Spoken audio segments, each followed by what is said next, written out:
Romeo के नाम पौलुस प्रेरित की पत्री 11वां अध्याय। इसलिए मैं कहता हूं, क्या परमेश्वर ने अपनी प्रजा को त्याग दिया? कदापि नहीं। मैं भी तो इस्राएली हूं, इब्राहिम के वंश और बिन्यामीन के गोत्र में से हूं। परमेश्वर ने अपनी उस प्रजा को नहीं त्यागा जिसे उसने पहले ही से जाना। क्या तुम नहीं जानते कि पवित्र शास्त्र एलिय्याह की कथा में क्या कहता है कि वह इस्राएल के विरोध में परमेश्वर से विनती करता है कि हे प्रभु, उन्होंने तेरे भविष्यद्वक्ताओं को घात किया और तेरी वेदियों को ढा दिया है, और मैं ही अकेला बच रहा हूं, और वे मेरे प्राण के भी खोजी हैं। परंतु परमेश्वर से उसे क्या उत्तर मिला कि मैंने अपने लिए 7,000 पुरुषों को रख छोड़ा है, जिन्होंने बाल के आगे घुटने नहीं टेके हैं। सो इसी रीति से इस समय भी अनुग्रह से चुने हुए कितने लोग बाकी हैं। यदि यह अनुग्रह से हुआ है तो फिर कर्मों से नहीं, नहीं तो अनुग्रह फिर अनुग्रह नहीं रहा। सो परिणाम क्या हुआ? यह कि इस्राएली जिसकी खोज में हैं वह उनको नहीं मिला, परंतु चुने हुओं को मिला, और शेष लोग कठोर किए गए हैं। जैसा लिखा है कि परमेश्वर ने उन्हें आज के दिन तक भारी नींद में डाल रखा है, और ऐसी आंखें दी जो न देखें और ऐसे कान जो न सुने। और दाऊद कहता है, उनका भोजन उनके लिए जाल और फंदा और ठोकर और दंड का कारण हो जाए। उनकी आंखों पर अंधेरा छा जाए ताकि न देखें, और तू सदा उनकी पीठ को झुकाए रख। सो मैं कहता हूं, क्या उन्होंने इसलिए ठोकर खाई कि गिर पड़े? कदापि नहीं, परंतु उनके गिरने के कारण अन्य जातियों को उद्धार मिला कि उन्हें जलन हो।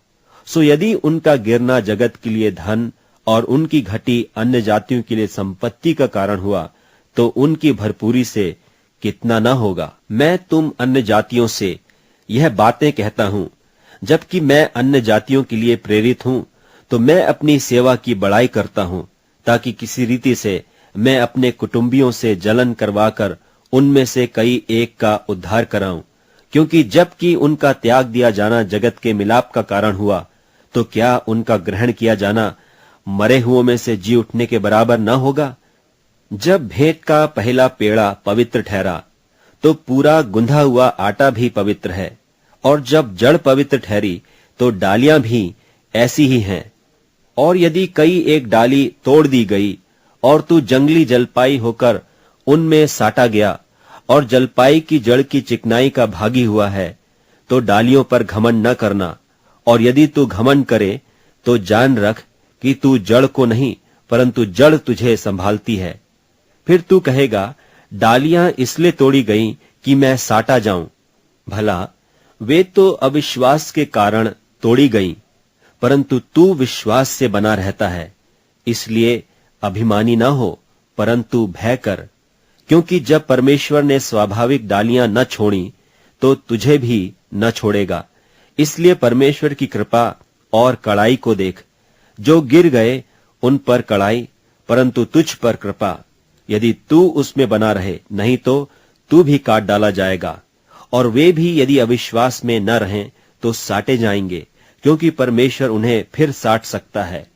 क्योंकि यदि तू उस जलपाई से जो स्वभाव से जंगली है काटा गया, और स्वभाव के विरुद्ध अच्छी जलपाई में साटा गया, तो ये जो स्वाभाविक डालियां हैं अपने ही जलपाई में साटे क्यों न जाएंगे? हे भाइयों, कहीं ऐसा ना हो कि तुम अपने आप को बुद्धिमान समझ लो। इसलिए मैं नहीं चाहता कि तुम इस भेद से अनजान रहो कि जब तक अन्य जातियां पूरी रीति से प्रवेश न कर लें, तब तक इस्राएल का एक भाग ऐसा ही कठोर रहेगा, और इस रीति से सारा इस्राएल उद्धार पाएगा। जैसा लिखा है कि छुड़ाने वाला सिय्योन से आएगा और अभक्ति को याकूब से दूर करेगा, और उनके साथ मेरी यही वाचा होगी, जबकि मैं उनके पापों को दूर कर दूंगा। वे सुसमाचार के भाव से तो तुम्हारे बैरी हैं, परंतु चुन लिए जाने के भाव से बाप दादों के प्यारे हैं। क्योंकि परमेश्वर अपने वरदानों से और बुलाहट से कभी पीछे नहीं हटता। क्योंकि जैसे तुमने पहले परमेश्वर की आज्ञा न मानी, परंतु अभी उनके आज्ञा न मानने से तुम पर दया हुई, वैसे ही उन्होंने भी अब आज्ञा न मानी कि तुम पर जो दया होती है इससे उन पर भी दया हो, क्योंकि परमेश्वर ने सबको आज्ञा न मानने के कारण बंद कर रखा ताकि वह सब पर दया करे। आहा, परमेश्वर का धन और बुद्धि और ज्ञान क्या ही गंभीर है, उसके विचार कैसे अथाह और उसके मार्ग कैसे अगम हैं। प्रभु की बुद्धि को किसने जाना, या उसका मंत्री कौन हुआ, या किसने पहले उसे कुछ दिया है जिसका बदला उसे दिया जाए, क्योंकि उसकी ओर से और उसी के द्वारा और उसी के लिए सब कुछ है। उसकी महिमा युगानुयुग होती रहे। आमीन।